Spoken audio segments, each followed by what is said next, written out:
خیبر پختونخوا میں security forces کی بڑی کارروائی، 15 خوارج ہلاک، 2 جوان شہید۔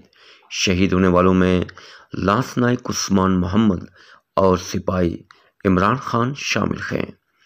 سیکورٹی فورسز نے خیبر پختونخوا کے مختلف اضلاع میں 3 کارروائیوں کے دوران 15 خوارج کو ہلاک کر دیا۔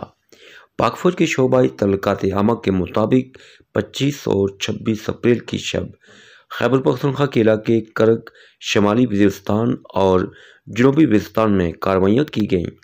خوارج کی موجودگی کی اطلاع پر کرک میں فورسز نے کارروائی کی، جس کے دوران 8 خوارج 2 طرفہ فائرنگ کے تبادلے میں ہلاک ہو گئے۔ اس کے علاوہ شمالی وزیرستان میں کارروائی کے دوران 4 خوارج ہلاک ہوئے، جبکہ سیکورٹی فورسز کے 2 جوانوں لانس نائک عثمان محمد اور سپاہی عمران خان 26 سال نے جام شہادت نوش کیا۔ شہید لانس نائک عثمان خیبر پختونخوا کے ضلع چارسدہ جبکہ سپاہی عمران خان ضلع کرم کے رہائشی تھے۔